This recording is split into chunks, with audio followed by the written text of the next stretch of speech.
எல்லாரும் துர்க்கை அம்மன் கிட்ட வேண்டிக்கிட்டு மாங்கல்யத்துல குங்குமம் வச்சுக்கிறாங்க. துர்க்கை பெண்களுக்கான சுமங்கலி தெய்வம்மா. புருஷனுக்காக அவகிட்ட வேண்டிக்கிட்டா நம்ம பூவுக்கும் பொட்டுக்கும் அவ பாதுகாப்பா இருப்பா. அதனாலதாம்மா அம்மன் கிட்ட வேண்டிக்கிட்டு தாலியில குங்குமம் வைக்கிறோம். வாமா போலாம்.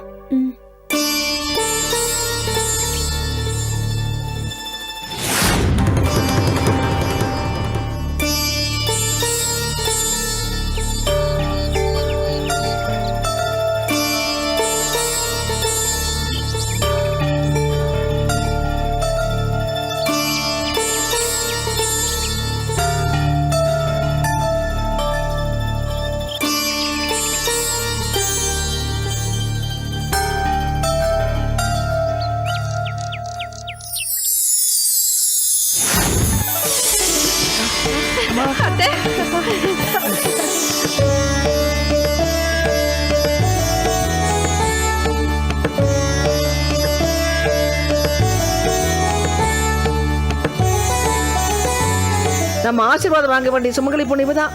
வாங்க போலாம். போலாமா?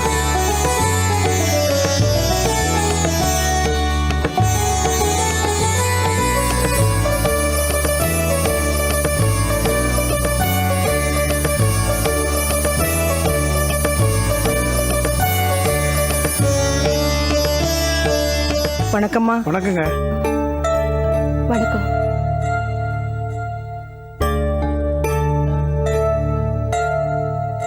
என் பேர் ஆயிஷா.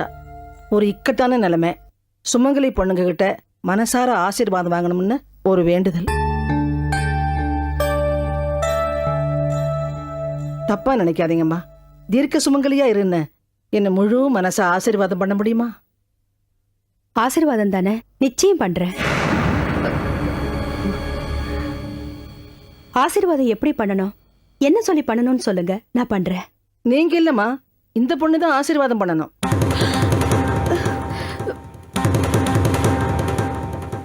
என்னம்மா யோசிக்கிற? ஆசீர்வாதம் பண்ணுமா? அம்மா, என்னம்மா இது? என்ன விளையாடுறீங்களா? அவ கல்யாணம் ஆகாத பொண்ணு, அவ எப்படி சுமங்கலியா ஆசீர்வாதம் பண்ணுவா?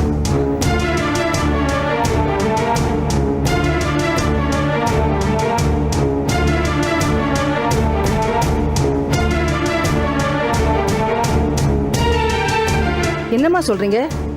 இது கல்யாணமாகாத பொண்ணா? பின்ன என்ன, இவ கல்யாணமான பொண்ணா? கழுத்துல தாலி இருக்கா இல்ல கால மெட்டி இருக்கா? எதை பார்த்து இவ கல்யாணம் ஆன பொண்ணுன்னு இவகிட்ட ஆசீர்வாதம் வாங்கறதுக்கு வந்தீங்க? விட்டா நீங்களே இவளுக்கு இலவசமா கல்யாணம் பண்ணி முடிச்சிருவீங்க போல இருக்க.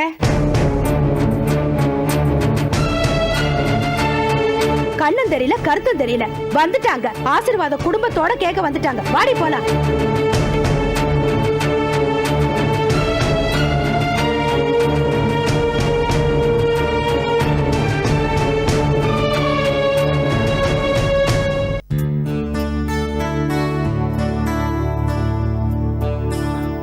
பூர்ணி, காஃபி என்னமாச்சு?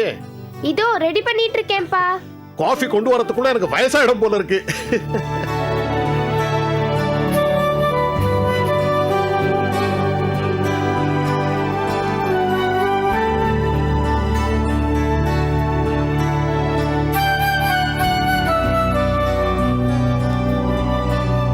வாங்க. டிஃபன் சாப்பிட்டீங்களா? விசேஷ வீட்டுக்காரன் வீட்டுக்கு வர்ற சொந்தக்காரனை கேட்கற மாதிரி எல்லாம் கேட்கற. அவ்வளவு அக்கறை இருக்கிற நீ பக்கத்துல இருந்து பரிமாறிட்டு போக வேண்டியது தானே? என்னங்க இது, வீட்டு வேலையெல்லாம் முடிச்சிட்டு போற வரைக்கும் கோவில் நட சாத்தாம இருப்பாங்களா? அதான் சின்னவ பூரணி இருக்காளே, அவளை கூப்பிட்டு எனக்கு டிஃபன் போடுன்னு சொன்னா அவ போட போறா.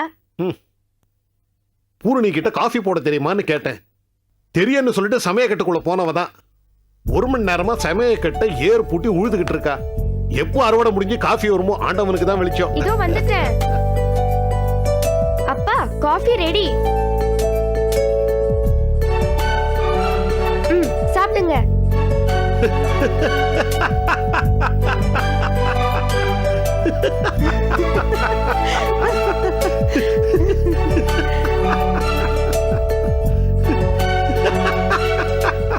ஏன் சிரிக்கிறீங்க?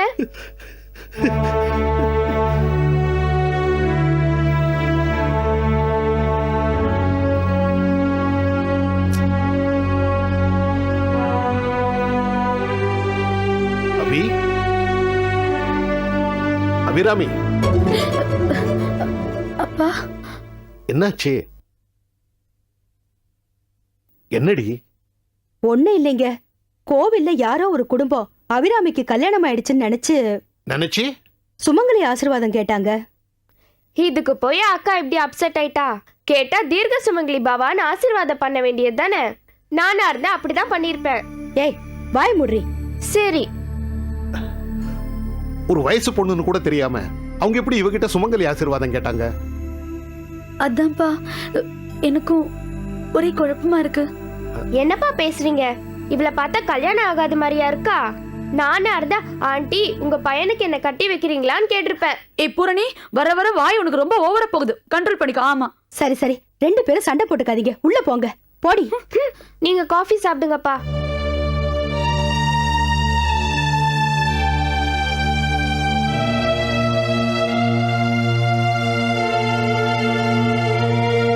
என்ன யோசிக்கிறீங்க?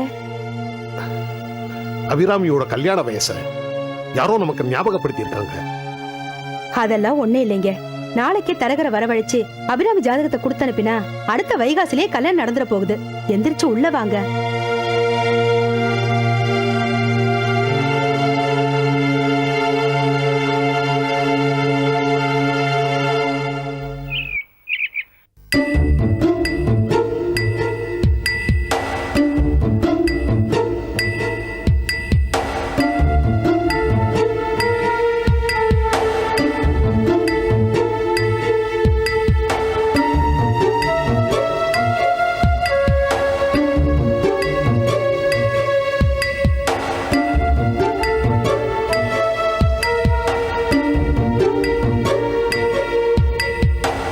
எப்படி யோசிச்சாலும் ரொம்ப குழப்பமா இருக்குமா.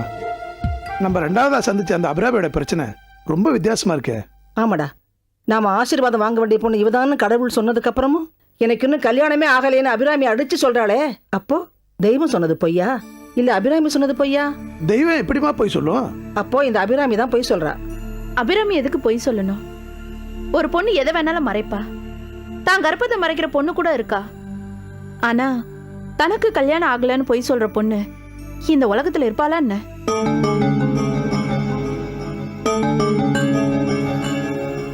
தனிப்பட்ட ஒருத்தரோட ரகசியமா இருந்தா கூட மறைச்சிடலாம். ஆனா கல்யாணங்கிறது அப்படி இல்லையே. புருஷங்கிறவன் தாலி கட்டணும், அந்த தாலியை ஐயர் எடுத்து கொடுக்கணும், 4 பேரை அட்சதை போட்டு வாழ்த்தணும். இவ்வளவு விஷயம் இருக்கும்போது எப்படி ஒரு பொண்ணு தனக்கு கல்யாணம் ஆகலன்னு பொய் சொல்ல முடியும்? முடிவா இப்ப நீ என்னதான் சொல்ற? எனக்கு என்னமோ அவளுக்கு கல்யாணம் ஆகலன்னு சொன்னதுதான் உண்மைன்னு படுது. அப்போ நீ கடவுள் சொன்னதே பொய்ன்னு சொல்றியா? சொல்லுறானே, கடவுளை நம்பலையா? கடவுள் பொய் சொல்லல, இந்த அபிராமி தான் சூழ்நிலைக்காக பொய் சொல்றா. நானும் அப்படிதான் நினைக்கிறேன். சரி, எதுக்கு இந்த வழக்காடு மன்றம்? நாமளே உண்மை என்னன்னு தெரிஞ்சுப்போம். வாங்க மாயக்கண்ணடியில போய் பார்க்கலாம். மூசா சொல்றது சரி, வாங்க போய் பார்க்கலாம். வாங்க.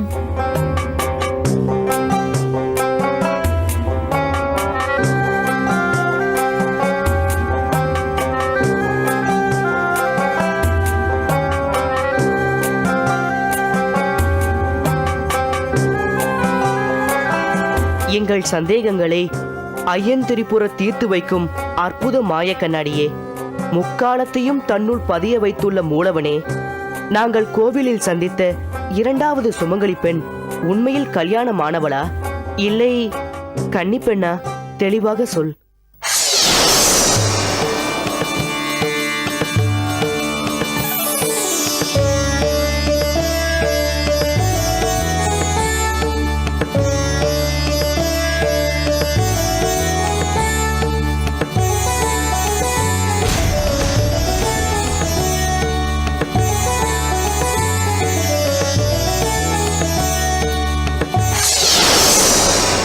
என்ன ராணி, ஒரு பொண்ணு தான் கல்யாணம் ஆனதை ஏன் மறைக்கணும்னு 1000 வியாக்கியானம் பேசுறீல, இப்ப என்னாச்சு பாத்தியா?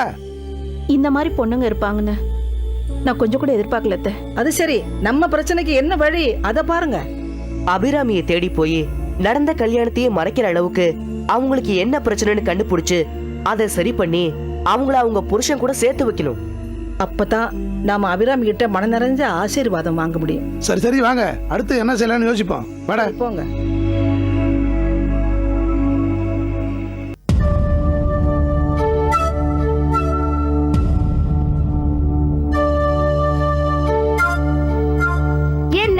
அபித குசலாம்பா. ஏய், என்ன அப்படி கூப்பிடாதுன்னு உனக்கு எத்தனை தடவை சொல்லியிருக்கேன். சரி சரி. ஏன் அபிராமி, நம்ம அப்பா அம்மா 2 பேருமே வடிகட்டின முட்டாளுங்க இல்ல? ஏன் இப்படி சொல்ற? பின்ன என்ன, யாரோ முதல் தடவை இந்த கோவில்ல பார்த்த உடனே உனக்கு கல்யாணம் ஆயிடுச்சுன்னு கண்டுபிடிச்சிட்டாங்க. ஆனா 24 மணி நேரமும் நம்ம கூடவே இருக்கிற நம்ம அப்பா அம்மாவுக்கு இந்த விஷயம் தெரியலையே. ஐயோ, மெதுவா பேசுடி. அப்பா அம்மா கத்துல விழுந்து தொலைக்க போகுது. அதெல்லாம் விழாது. ஏய், நான் ஏற்கனவே ரொம்ப பயந்துருக்கேன். நீ வேற என்ன போட்டு படுத்தாத. ஆமா, உனக்கு கல்யாணம் ஆயிடுச்சுன்னு கண்டுபிடிச்ச அந்த சிஐடி சகுந்தலா யாரு? ஐயோ, மெதுவா பேசி தொலைடி. இப்படி பயப்படுற நீ எல்லாம் ஏண்டி திருட்டு தாலி எல்லாம் கட்டிக்கிற? ஏய், உன்ன சரி, நான் கேட்டதுக்கு பதில் சொல்லு. உன் தாலிய கண்டுபிடிச்சது யாரு? தெரியல பூரணி. 2 பொம்பளைங்க, ஒரு ஆம்பளை, அப்புறம் ஒரு ட்ரவுசர் போட்ட பையன், மொத்தம் 4 பேர் வந்து நீ சுமங்கலி தானே, எங்களை ஆசீர்வாதம் பண்ணுன்னு கேட்டாங்க. அப்படியா? அந்த 4 பேருக்கும் நன்றி, அந்த 4 பேருக்கும் நன்றி. ஐயோ பூரணி. ஏங்கா, உனக்கு கல்யாணம் ஆயிடுச்சுன்னு நம்ம அம்மாக்கு தெரியணுங்கிறதுக்காக என் மச்சான், அதான் உன் புருஷன், செட்டப் பண்ணி அனுப்பின ஆளுங்களா இருக்குமோ? சேச்சே, என் புருஷன் எனக்கு தெரியாம அப்படிலாம் பண்ண மாட்டாரு. ரொம்ப தான் நம்பிக்கை. ஆமா. சரி, அவர் காட்டி கொடுக்கலனாலும் நீ இப்போ கோவில்ல பார்த்த அந்த 4 பேரும் நேரா வீட்டுக்கு வந்து கல்யாணமே ஆகலன்னு சொன்னியே, இது என்னன்னு நீ மறைச்சு வச்சிருக்க உன் தாலியை எடுத்துட்டா உனக்கு அடி விழுதோ இல்லையோ, உன் கழுத்துல தாலி கட்டினது யாருன்னு கேட்டு எனக்கு மிதி விழும். அப்படி எனக்கு மிதி விழத்துக்குள்ள அந்த 4 பேரும் யாருன்னு கண்டுபிடிச்சு காதும் வச்ச மாதிரி பேசி மேட்ரை கரெக்ட் பண்ணிடு. என்ன? பாய்.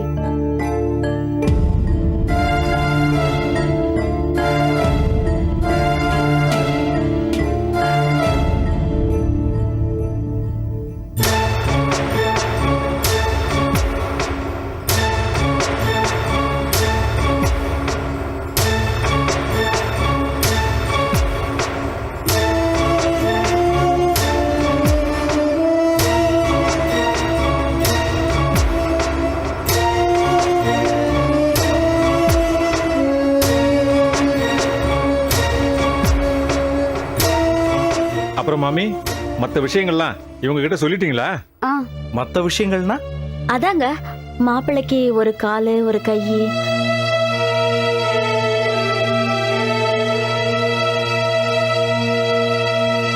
இங்க பாருங்க, நான் தாங்க மாப்பிள்ளை. எனக்காக தாங்க இவங்க பொண்ணு பார்க்க வந்திருக்காங்க. இவங்க அவ்வளவு தரேன் இவ்வளவு தரேன், அதை செய்யறேன் இதை செய்யறேன்னு சொல்றதுக்காகலாம் நீங்க என்ன கல்யாணம் பண்ணிக்க வேண்டிய அவசியம் இல்லை. பணத்துக்காகவோ பரிதாபத்துக்காகவோ எனக்கு கல்யாணம் நடக்கிறத நான் விரும்பல. என்ன உங்களுக்கு உண்மையிலே பிடிச்சிருந்தா எனக்கு உங்களுடைய ஆத்மார்த்தமான சம்மதம் தேவை. நான் அதிகமா பேசுறேன்னு நினைக்காதீங்க. என்னோட சம்மதத்தோட தான் நீங்க என்ன பொண்ணு பார்க்கவே வந்திருக்கீங்க. மன்னிக்கணும், நீங்க என்னை பத்தி கேள்விப்பட்டு சொன்ன சம்மதத்தை என்னால ஏத்துக்க முடியாது. இப்போ என் நிலைமைய நேர்ல பார்த்துட்டீங்க. இப்போ உங்களுக்கு சம்மதமா இல்லையான்னு சொல்லுங்க.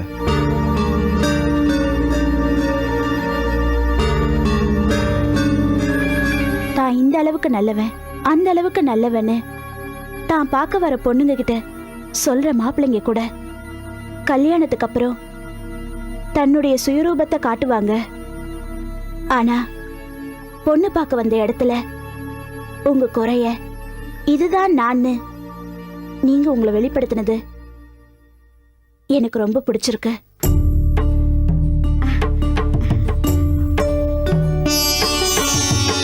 அண்ணா, கல்யாணத்துக்கு எனக்கு சம்மதம்.